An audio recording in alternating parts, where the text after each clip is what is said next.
Hello, everyone. My name is Mary Howard Leppo, and I am a integrative nutrition, perimenopausal, menopausal health coach.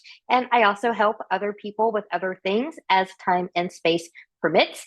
And so today, this is the final video on supplements in the three-part series. So this is part three.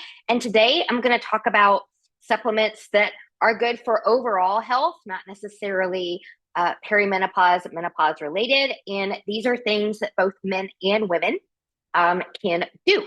Now, I'll also give my disclaimer. All of these have potential side effects and potential interactions with prescription medications. So before doing any of these, always, always, always, please talk about it with your healthcare provider. Do not self-diagnose. And just to make sure that it's safe for you to take or try. And again, I'm not going in depth into any of these. They are not an exhaustive list. They are things for you to kind of ponder, think about your own research, and again, have those conversations with your healthcare provider. So that being said, going into some gut health related things, there is an Ayurvedic herb. It's actually a blend of three called triphala. And that can help with constipation and help to keep things moving. You can take it throughout the day. During times when I've taken it or felt like I need it, I don't take it all the time.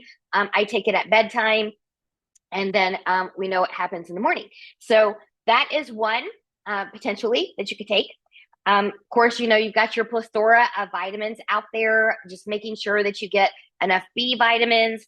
I love a good multivitamin, multi-mineral supplement. For me personally, I take Centrum Silver 50 plus for women. There are more male-oriented formulas, and then, just kind of like the unisex regular formulas as well. Just kind of figure out which ones work best for you. Always read ingredient labels. I'm gluten-free, so I look for supplements that are also gluten-free. So I'm just going to be mindful of that. Omega-3 supplements are good. One of the things that I have found, and this is kind of a personal plug for me, especially in terms of brain fog, there are two things that have done the most for me, which is going gluten-free and taking an omega-3 supplement in the morning and at night. And now it hasn't completely cleared up the brain fog. I had some long COVID issues the first time I had COVID, and I am totally convinced it did something to my brain. But those two things have helped tremendously from where I was before I went gluten-free and before I was taking omegas. So something to consider there. And also I have found for me, just overall mental well-being, kind of more alertness, more aware, kind of a brighter personality or just kind of a way of being or whatever. I've noticed that taking omega-3s as well versus when I was not. So that. And of course, probiotics for overall gut health and making sure that you've got that good microbiome going for you. There are a plethora of them out there.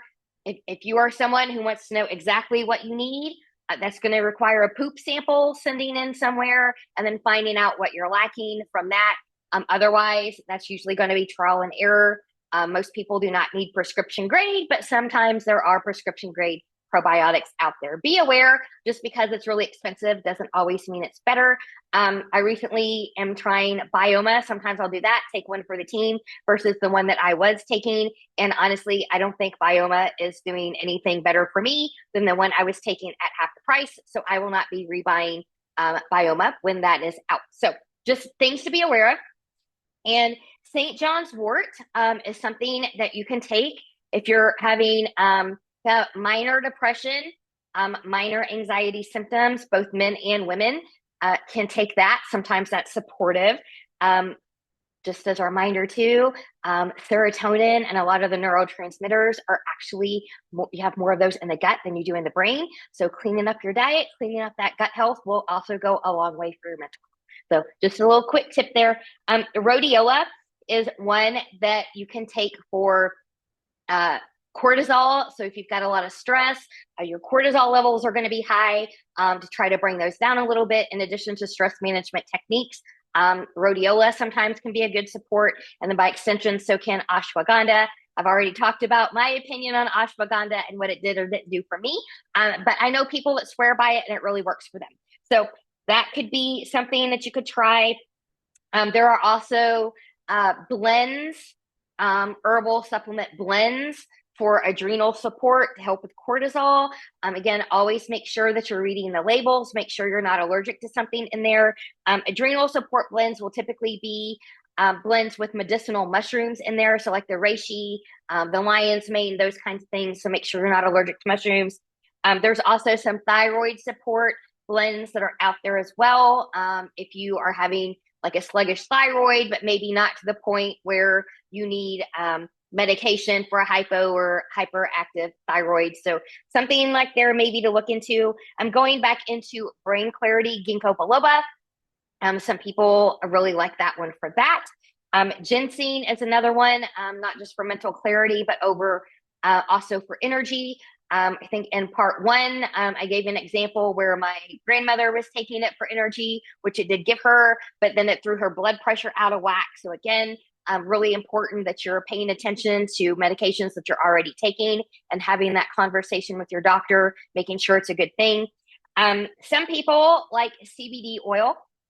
And for me personally, I used to take CBD oil right around March 2020, right when the closures and, as I refer to it, the great lockdown of 2020 was happening. I was having some anxiety problems, like pretty much everybody else on the planet. And the CBD oil actually helped me a little bit, kind of take the edge off things, if you will. The anxiety was there, but it wasn't, to the hand wringing that it caused in people. After a few months, it didn't really do anything else for me. So I stopped taking it. Again, it's a case by case basis. Some people swear by it. They take it every day. Some people take it occasionally. So it's just something that you have to kind of figure out for you. Some people can take it in the morning and be fine. Some people only in the evening. So just kind of be mindful of those things. Different supplements, CBD oil is no different, have different impacts on people depending on when they're taking. And then some other things for sleep. So you've got melatonin, and your body also makes melatonin. It is a hormone, but sometimes it helps to supplement with that. I don't recommend anything over 5 milligrams. Long-term use of that can cause your body not to make your own melatonin. So just kind of be mindful of that. Some people like valerian or kava, L-theanine. Those are all supplements you can take for sleep and relaxation at night. And a lot of times you will find those in sleep or kind of good night blends. You might have a little bit or some of those all together. So those are just some things you can kind of talk. Oh, one more thing on here. Saw palmetto. So saw palmetto is something men can take to help with prostate health, but women can also take that too to try to balance out androgens. So it's going to be like, your testosterone, DHEA, those kinds of things. And some women that have PCOS will sometimes take saw palmetto as well to try to balance that out. So those are just some things to kind of get the wheels moving, some natural things that you can maybe look into if that interests you outside of prescription HRT or prescription vitamins or like what have you. There's all kinds of things out there. And again, be mindful if this is not a regulated industry. Make sure you're reading labels. Make sure what you're getting has most of, if not all of, what you're looking for, and not just a small slice and a lot of fillers in between. So look these up. Make sure that it's something that could be for you. Make sure the side effects, any interactions, have that conversation with your healthcare provider. And if you have any questions, please feel free to ask below. You can email me at the contact information that is coming up right after this video. If you have a supplement that's worked for you that you think people should know about, do you have one that didn't work for you that you're like, people are like, no, nobody take this? I would love to hear from you and love to have all of that feedback. And I hope to see you soon. Have a wonderful day.